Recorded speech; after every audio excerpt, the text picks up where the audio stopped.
दोस्तों, हमारे YouTube channel पर आपका स्वागत है। आज हम बात करेंगे एक ऐसे मुद्दे पर जिसको ज़्यादातर धर्म के नाम पे जोड़ा जाता है। आपको याद होगा, करीब 1 सप्ताह पहले तमिलनाडु के मुख्यमंत्री एम के स्टालिन के बेटे उदयनिधि स्टालिन ने सनातन के बारे में एक बात कही थी। याद रखिएगा, उन्होंने ये बात सनातन धर्म के बारे में नहीं कही थी। उन्होंने बात कही थी कि सनातन जो है, ये समाज में गैर बराबरी का सपोर्ट करता है, गैर बराबरी को बढ़ावा देता है और ये गैर बराबरी हमारे संविधान के मूल्यों के विरोध में है, इसलिए सनातन को समाप्त करना चाहिए। अब वैसे तो जिस जिस प्रकार की भाषा का उन्होंने इस्तेमाल किया, उससे कईयों को विरोध है और इसके तुरंत बाद बीजेपी आईटी सेल के जो मुखिया हैं, अमित मालवीय, उन्होंने एक बयान दे दिया कि ये जो स्टालिन के बेटे हैं उदयनिधि, ये बात कर रहे हैं देश में 80% हिंदुओं के जेनोसाइड की नरसंहार के बारे में। उसी के बाद उसी समय प्रधानमंत्री नरेंद्र मोदी ने अपने साथियों को, पार्टी के लीडर्स को कहा कि इस सनातन का विरोध करना चाहिए। इस सनातन के बारे में जो बात कही गई है उसका विरोध करना चाहिए और हमारे परंपरागत मूल्यों को जिंदा रखने की जरूरत है। इसके बाद तब तो खैर प्रधानमंत्री जी G20 में बिजी थे। अब जब वो उससे फारिग हुए हैं तो उन्होंने इसको बहुत तीव्रता से एक इलेक्शन रैली में इसके बारे में संदर्भ दिया और कहा कि ये जो स्टालिन के बेटे जो बात कर रहे हैं, उदयनिधि स्टालिन, जो खुद भी एक मंत्री हैं, ये हमारे सनातन धर्म पर एक हमला है। सनातन धर्म इससे खतरे में आ गया है और ये पूरा जैसे पीएम के जो है वो इंडिया अलायंस का भी भाग है। तो उन्होंने एक मनगढ़ंत बात कही कि इंडिया अलायंस ने इस बात को अपने प्रस्ताव में रखा है कि सनातन को समाप्त किया जाए। सच्चाई कुछ और है। खैर, उसके पहले, सच्चाई पर आने के पहले प्रधानमंत्री ने और किस प्रकार का आरोप लगाया वो सुन लें। उन्होंने कहा, ये इंडिया अलायंस सनातन को समाप्त करके गुलामी को वापस लाना चाह रहा है। उनका मतलब है मुगल रूल से, मुसलमान राजाओं के रूल से, जो वास्तव में गुलामी का पीरियड नहीं था और उसको ये गुलामी का पीरियड कह के अपने नफरत की राजनीति को तेज करते हैं। खैर, उन्होंने इस बात को भी इससे जोड़ दिया, जबकि पहले तो उनकी गुलामी की परिभाषा गलत है। दूसरा, मुगल राज मुसलमान राजाओं का राज, कोई गुलामी का राज नहीं था। तीसरा, वो पूरे भारत में हर जगह नहीं था। तो मुख्य रूप से सनातन को हम कैसे समझें और बीजेपी की जो प्रतिक्रिया है उदयनिधि स्टालिन के बयान के बारे में, उसको हम कैसे समझें। तो पहले बात तो ये है कि सनातन, इसको हिंदू धर्म से जोड़ा जा रहा है। वैसे सनातन का मतलब होता है सने वाले मूल्य, और जैसे कि हिंदू धर्म में पैगंबर नहीं है, कोई एक पवित्र पुस्तक नहीं है, कोई एक किसी प्रकार का आचार्य नहीं है, तो वैसे तो देखा जाए तो सनातन अपने आप में कोई धर्म नहीं है। ये एक प्रकार के मूल्य हैं जो शाश्वत होते हैं। अंग्रेजी में इनको इटर्नल कहा जाता है। अब हुआ ये है कि हिंदू धर्म एक गैर पैगंबरीय धर्म है। जैसे अब्राहमिक धर्मों में, ईसाई धर्म में ईसा मसीह है, इस्लाम में मोहम्मद पैगंबर है, उस प्रकार का धर्म हिंदू धर्म नहीं है। ये यहाँ की परंपराओं को मेल जोल कर बनाया गया धर्म है और इसमें दो चीजें महत्वपूर्ण है। एक सनातन मूल्य, जो खैर सभी धर्मों में आ सकते हैं, दया, करुणा, दूसरों को तकलीफ न देना, और दूसरी तरफ से वर्ण धर्म है जो भी अनादिकाल से चला आ रहा है। और वर्ण धर्म को, वर्णाश्रम धर्म को, ब्राह्मण, क्षत्रिय, वैश्य, शूद्र को सुधर्म भी कहा जाता है, जिसको सनातन के मूल्यों से ऊपर भी रखा जाता है। तो ये सनातन शब्द का इस्तेमाल दयानिधि नहीं, करुणा, ये उदयनिधि स्टालिन क्यों कर रहे हैं।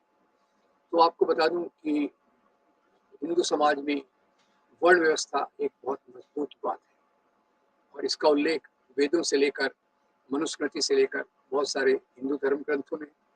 उसी के साथ साथ जहाँ एक तरफ वर्णाश्रम धर्म है, उसी के साथ साथ जाति का भी यहाँ उदय हुआ और ये जाति के उदय के साथ वर्ण और जाति के मिश्रण के बाद यहाँ छुआछूत की प्रथा का भी विकास हुआ और ये हिंदू धर्म का एक भाग बन गया, जो जिसने समाज के बड़े तबके को बहुत बड़ी समस्याएं खड़ी की, उनको एक गुलाम के रूप में जीवन जीने के लिए मजबूर किया। तो वैसे सनातन कोई अलग धर्म नहीं, पर सनातन एक प्रकार की प्रवृत्ति है। सनातन शब्द का शाब्दिक अर्थ छोड़ दें तो वास्तविक रूप में सनातन का इस्तेमाल कब हुआ है वो देखना बड़ा महत्वपूर्ण है। सनातन तो आज हम कह सकते हैं कि ये आदर्शवाद के मूल्य है, नो प्रॉब्लम। और सनातन का इस्तेमाल जो समाज में हुआ है वो पुरानी रूढ़ियों को मजबूत करने के लिए हुआ है। वैसे धर्म सनातन का उल्लेख मनुस्मृति में आया है, भागवत में आया है, और उसका एक जो उल्लेख है एक आदर्शवाद के रूप में कह सकते हैं। और उसी के साथ साथ जो हिंदू परंपरा जिसको आज हम कहते हैं, और जो हिंदू शब्द तथाकथित या हिंदू धर्म ग्रंथों में नहीं है, वो हिंदू धर्म में दो प्रकार की प्रवृत्तियां रही हैं। एक है ब्राह्मणवाद और दूसरा है श्रमणवाद। ब्राह्मणवाद में जन्मजात ऊंच नीच है और बाद में इसी के आधार पे छुआछूत भी आई, जबकि श्रमणवाद में नाथ, तंत्र, भक्ति, शैव सिद्धांत ऐसी बहुत सारी परंपराएं हैं जिनको छोटी परंपराएं कहा जाता है। और ब्राह्मण संख्या में छोटे भी हों पर भी ब्राह्मण का वर्चस्व बहुत मजबूत है।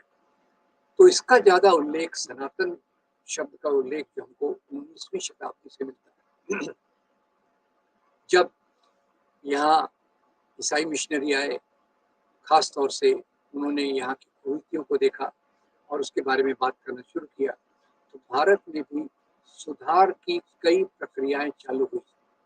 इसमें एक जो है स्वामी दयानंद सरस्वती की, जिन्होंने सत्यार्थ प्रकाश लिखा। और खैर उनकी सुधार एक सीमित शब्द में था कि हिंदू धर्म को वेदों की तरफ ले जाओ और वेदों के बाद में जो कुरीतियां आई हैं उसको बंद करो, ये स्वामी दयानंद सरस्वती कहते थे। अब ये छोटी सी भी बात या बड़ी बात जो भी आप कहें, कुरीतियों को बंद करने की बात का विरोध कैसे किया गया? समाज का एक बड़ा तबका खड़ा हो गया और उसने कहा कि ये जो बात कही जा रही है आर्य समाज द्वारा, ये हमारे सनातन मूल्यों के खिलाफ है। ये इसका पहला उपयोग आता है। मतलब सनातन का वास्तविक प्रैक्टिकल जो अर्थ लगाया जा रहा है वो परंपरागत ऊंच नीच को, परंपरागत जो कुरीतियां हैं उनको मजबूत बनाए रखने के लिए कहा जा रहा है। उस अर्थ में तो स्वीकृत नहीं होना चाहिए। खैर ये पहली बात हो गई। उसके बाद हम आते हैं महात्मा गांधी पे। महात्मा गांधी खुद शुरुआत में अपने आप को सनातनी कहते थे। शुरू में वर्ण व्यवस्था में विश्वास भी रखते थे। बाद में धीरे धीरे 1947 के आसपास उन्होंने इस बात को महसूस किया कि ये वर्ण व्यवस्था समाज के लिए उचित नहीं है और उसका उन्होंने विरोध भी करना चालू किया। और उसके पहले ही 1932 के बाद, पूना पैक्ट के बाद, उन्होंने छुआछूत के विरोध में, जाति व्यवस्था की कुरीतियों के विरोध में एक बड़ा आंदोलन चलाया। यहाँ ख्याल कीजिए, जब ये आंदोलन उन्होंने चलाया कि दलितों को मंदिर में प्रवेश हो, दलितों के साथ सहभोजन हो, तब लोगों ने बात की कि गांधी जो कह रहे हैं वो हमारे सनातन मूल्यों के खिलाफ है। तो पहला दयानंद सरस्वती के सुधारों का विरोध, दूसरा महात्मा गांधी के आंदोलन का विरोध इस आधार पे ये सनातन मूल्यों के खिलाफ है। और तीसरा इसी प्रकार से हम देखते हैं कि दक्षिण भारत में पेरियार ने जो किया, पेरियार ने भी उस समय जो जाति व्यवस्था थी, जो स्त्रियों को दुय्यम रखने की प्रवृत्ति थी, उसका विरोध किया और उसके समर्थन वाले लोग भी सनातन थे। चौथी बात देखिए, बाबा साहब अम्बेडकर ने इस बात को रेखांकित किया कि हिंदू धर्म के अंदर जो ब्राह्मणवाद है वो एक डोमिनेंट टेंडेंसी है, वो ज़्यादा असरदार महत्वपूर्ण टेंडेंसी है और उसका विरोध करना जरूरी है। इसीलिए बाबा साहब ने कहा, मैं हिंदू पैदा हुआ हूँ, वो मेरे हाथ में नहीं था, पर मैं हिंदू मरूंगा नहीं। उसका तात्पर्य क्या था कि हिंदू धर्म के अंदर जो जाति व्यवस्था है वो इतनी गहरी मिली जुली है कि उसको इसके अंदर रहकर दूर करना जरूरी है। इसीलिए उन्होंने एनहाइलेशन ऑफ कास्ट, जाति व्यवस्था का अंत करना, ये किताब भी लिखी और इसके खिलाफ पूरे आंदोलन भी किए।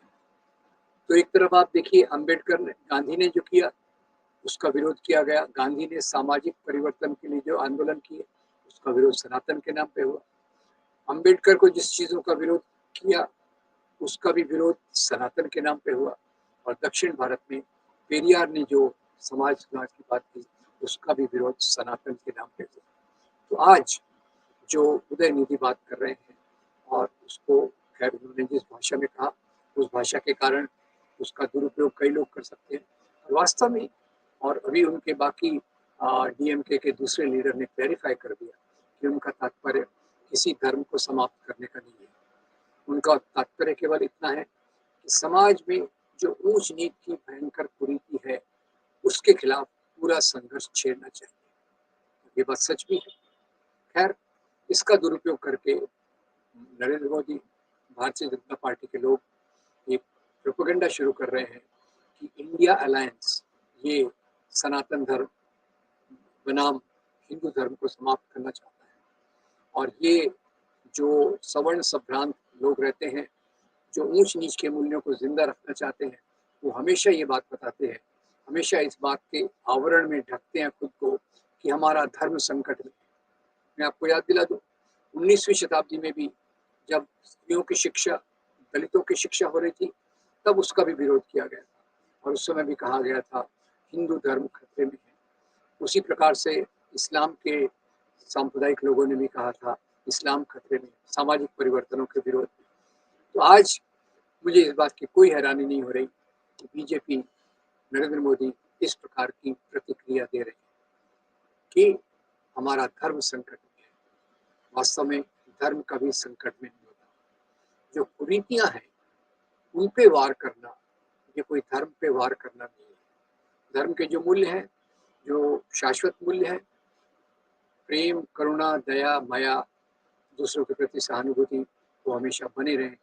और उसके विरोध में इस प्रकार से बात को रखना ये पूरी तौर से गलत है। भारतीय जनता पार्टी कोशिश कर रही है कि इसको चुनावी मुद्दे के रूप में बदले और मुझे अभी पूरा विश्वास है कि हर बार ऐसी चीज़ों का उपयोग चुनाव के लिए नहीं किया जा सकता। आपको पता होगा कर्नाटक में जब बजरंग दल को बैन किया गया तो इन्होंने बजरंग बली के नाम से एक बहुत बड़ा कैंपेन शुरू किया और कहा जब आप वोट देंगे तो बजरंग बली को याद रखिए। वो कैंपेन फेल हो गई। उसी प्रकार से ये जो सनातन के नाम पे इंडिया अलायंस के खिलाफ जंग छेड़ना चाहते हैं वो भी गलत है, क्योंकि ये इंडिया अलायंस में कोई एक प्रकार का मैनिफेस्टो अभी नहीं है। अलग अलग पार्टियों की कई मुद्दों पे अलग राय होगी और इसी बात को कांग्रेस ने कहा कि हम सर्वधर्म समभाव को मानते हैं, सभी धर्मों को बराबर आदर देते हैं और इंडिया अलायंस की तरफ से इस प्रकार की कोई बात नहीं आई कि हम सनातन को समाप्त करना चाहते हैं। वैसे ये मौका है कि एक परिष्कृत भाषा में, सही भाषा में इस बात को हाईलाइट किया जाए कि हम ऊंच नीच के खिलाफ हैं और सनातन के नाम पे जो ऊंच नीच समाज में चल रही है हम उसका पूरा पूरा विरोध करेंगे। तो ये एक मौका भी है और साथ ही साथ जो भाजपा इसको एक चुनावी मुद्दे के रूप में बदलना चाहती है उसका विरोध करने का भी मौका है। समाज में इस प्रकार के आंदोलन जो ऊंच नीच के खिलाफ है बहुत महत्वपूर्ण है और अभी भी वो वैसा मौका आया है। पर चुनौती ये है कि भाजपा को इसका चुनावी लाभ भी नहीं होने देना और साथ ही साथ एक संदेश भी देना है कि हम बराबरी के समाज के लिए हैं। भारतीय संविधान के मूल्यों के आधार पे जो बराबरी हमको दी गई है उन मूल्यों के आधार पे हम अपने भविष्य को का निर्माण करना चाहते हैं। ये बात भी कहना बहुत जरूरी है। दोस्तों, उदयनिधि स्टालिन ने जो बात छेड़ी है उसको सही परिप्रेक्ष्य में लेना जरूरी है। भाजपा निश्चित रूप से इसका एक गलत अर्थ निकाल के गलत प्रकार से राजनीतिकरण करने की कोशिश कर रही है। उसका पूरा पूरा विरोध करके उसका सही मतलब कि हम जाति प्रथा के विरोध में हैं, हम समतावादी समाज के लिए हैं, हम भारतीय संविधान के मूल्यों के लिए हैं, उस बात पर इंडिया अलायंस ने अपने आप को साथ मिलाना चाहिए और मजबूती से डटकर जो भारतीय जनता पार्टी की राजनीति ऊंच नीच को बढ़ावा देती है किसी भी नाम पर, उस राजनीति का पूरा पूरा विरोध करके एक सकारात्मक एजेंडा समाज में रखने की जरूरत है। मैं उम्मीद करता हूँ आप इन बातों से सहमत होंगे। इस वीडियो को जरूर लाइक कीजिए, फॉरवर्ड कीजिए और हमारे चैनल को सब्सक्राइब कीजिए। आपका बहुत धन्यवाद। Thank you very much.